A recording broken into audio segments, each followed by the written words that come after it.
Hello, everybody, and welcome to the Pass the Wire Office War Room Studio, all rolled up in one. We are just about a week out from Breeders' Cup 2020.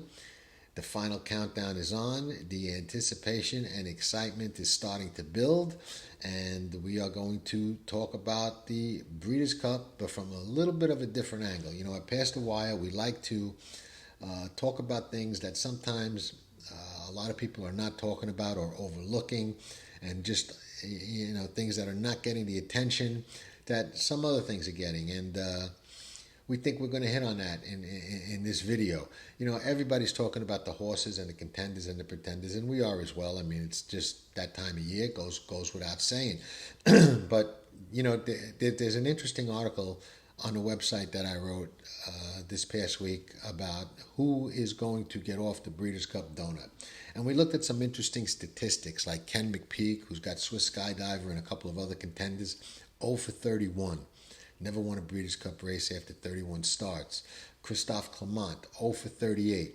Interesting statistics. So we started looking at that and, figuring out that some of these are very, very likely to change this coming weekend. But what we decided to do on this video is talk about jockeys to watch.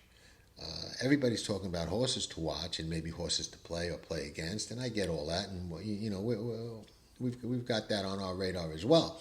But I want to look at jockeys to watch, jockeys that it may pay attention to come Breeders' Cup 2020 in about a week.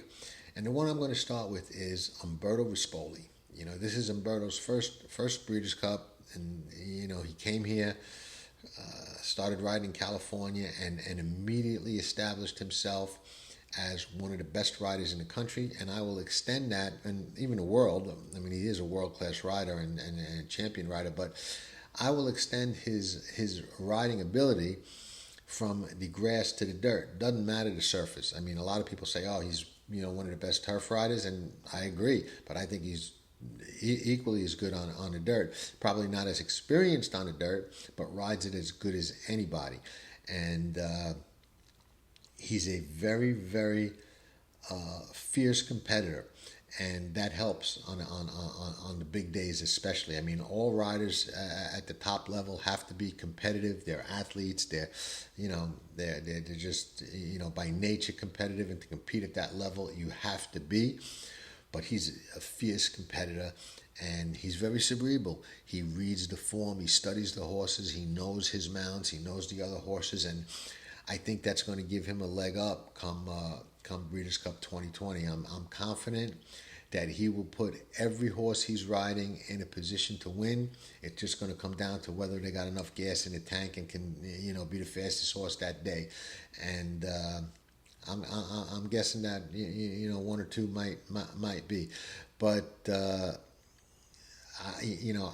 I would say any horse I viewed as a contender that he was riding, especially in his first Breeders' Cup for him, I would upgrade. I think he's definitely, in my book, somebody to watch come the big dance. Next guy I'm going to talk about, and here's another interesting statistic. If Saez doesn't win a race before the Classic, he's going to go into the Classic starting off the Breeders' Cup at 0 for 22. I don't know exactly how many mounts he has before the Classic, but he's going to go into the gate on maximum security, 0 for 22 plus whatever mounts he's had earlier on the two-day program. That's a lot of pressure. But I look at it as Louis is the kind of guy that's going to thrive under that pressure. And think about it. Maximum security is a fighter. Louis is a tough, aggressive, fighting kind of jockey, especially head and head down the lane. He does not like to give it up. Maximum security is the same way. That horse likes to get into a fight down the lane and just box it out, toe-to-toe, all the way to the wire. So should that happen, they will be digging like nothing you've ever seen. And the other interesting angle, they win the Kentucky Derby, they don't get paid, they get disqualified. They win the Saudi Cup. Louis don't get paid again. They withhold the purse, and who knows what's going to happen with that. So, coming down the lane in that big pot for the Classic, if Maximum Security is in a fight, Luis Saez is going to make sure everybody knows that he's in the fight too. And I got to say that he's a rider to watch, especially in the Classic, especially if he hasn't won a race earlier on the card. And if he has, all the more power to him. Then he goes in on a little bit of a roll. So either way, I've got Luis Saez on my list of riders to watch in Breeders' Cup 2020. Next guy I'm going to talk about is another guy who's got a little bit of a deceptive record, but he is probably one of, if not the most improved rider in the United States over the past year or so. I mean, he was good before, but he is just improving his timing, his strength, his seat on a horse, his decision making, his clock in his head. It just from month to month, if you watch riders closely like I like to, you can just watch him improve and improve and improve. And that's Tyler Gaffalione, who will enter the Breeders' Cup at 0 for 19, surprisingly. And I know he is aware he hasn't won a Breeders' Cup race yet, and I believe he will really try to change that in the 2020 running. So I've got Tyler Gaffalione, who's got a couple of live mounts, as a guy to watch big time in the Breeders' Cup 2020. Next guy I'm going to talk about is coming over across the Atlantic, O'Shawn Murphy, champion rider, another guy that's been great and is getting greater and just improving in leaps and bounds on the biggest stages, Group 1 races overseas. And I've spoken to O'Shawn about this, and I know that he is hungry and wants to get on that Breeders' Cup scoreboard very, very badly. It means an awful lot to him on his radar. He told me so, and he's got talent, and he's coming with some live horses. So, he's a guy I'd say, yes, I upgrade O'Shawn Murphy. I'm watching him. He's on my list of guys to watch. Breeders' Cup 2020. Last year at Santa Anita, when I first saw Irad get to the racetrack, I was there for the Breeders' Cup last year. I looked at him, and, athletes have a certain look to them when they're on their game and a certain swagger and attitude. And I'm like, wow, this guy is focused. He has his game face on big time.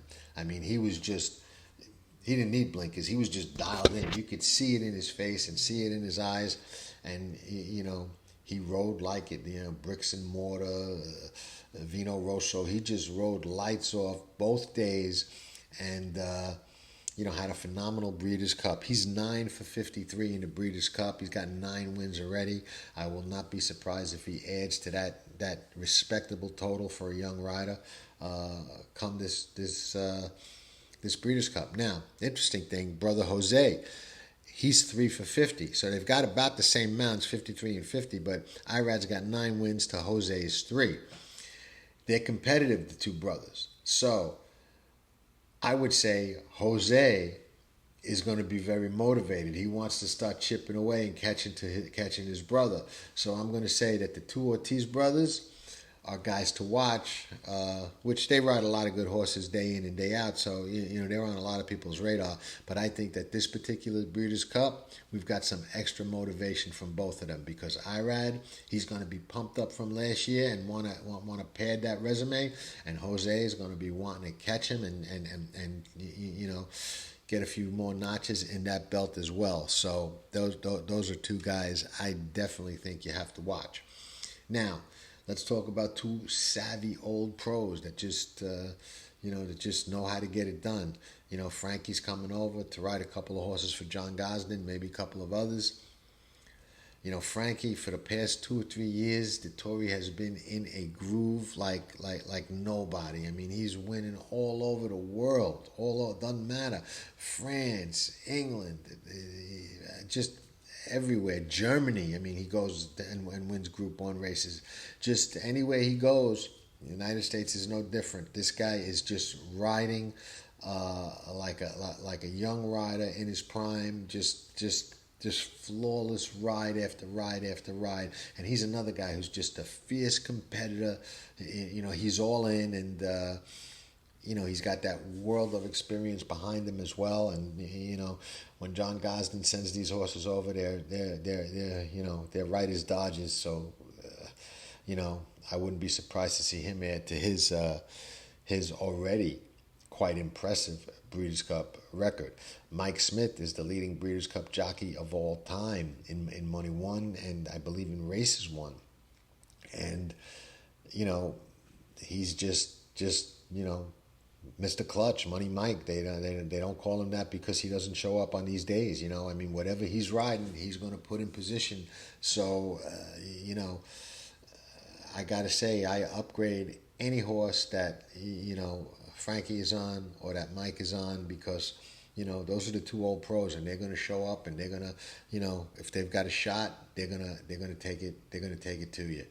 So, those are the guys on my list of riders to watch. Umberto Rispoli, Luis Saez, Tyler Gaffalione, Irad and Jose Ortiz, Frankie Dettori, Mike Smith. Those are the guys that I will be upgrading on any horses that when I do my final handicapping that they wind up on.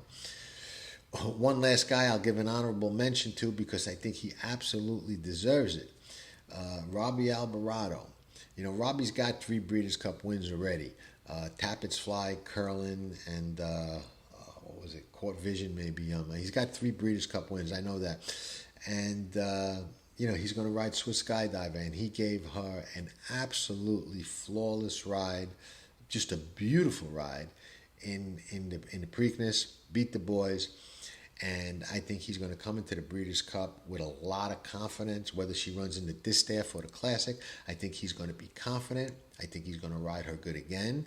And if she's got it, I think he's going to get it out of her and put her right in a position to win if she's got it. I think, she's got her work cut out for her in either one of those races. So I'm not saying that, hey, she's my pick or I think she's going to win. But I think Robby is going to ride a heck of a race, and I wish he had a couple of more mounts because he's entering, as a veteran whose career was on the downturn and now is taking a little bit of an upswing, and I like that. I like a motivated, hungry guy who's been there, done that, and knows how to get it done. So I'm gonna upgrade her chances a little bit because I've got a lot of confidence in Robby Albarado to come through on a big day once again. And those are the guys I think are the ones to watch in this year's Breeders' Cup. And, some of them may be, looking to get off that donut, like we said. And, it's an interesting article. If you get a chance, go check it out. I'll maybe put a link to it at the bottom of the video so you can find it easy. But it's right there on Past the Wire. We've got our annual Breeders' Cup live interactive webinar up there on there if you want to join that. I mean, we're going to really deep dive all the races and, talk about all different angles and contenders and pretenders and, really separate the men from the boys.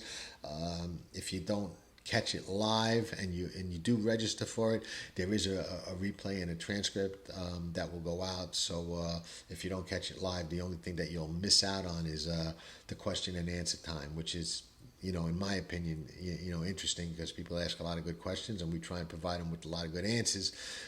But it'll be in the transcript and the recording anyway, so you just won't get a chance to ask any questions, but you'll certainly get to hear the questions and answers that are asked and the answers provided.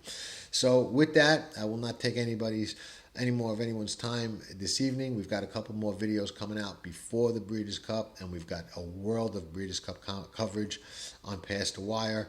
I will mention we had a very interesting Gate to Wire podcast this week about a very interesting horse race that takes place in a very magical place under very interesting circumstances. So check out this week's edition of the Gate to Wire podcast for a fascinating story for any student of the game or fan of the game. It's something I really think you'll get a lot out of it. It's for a great cause as well. So thanks everybody for tuning in.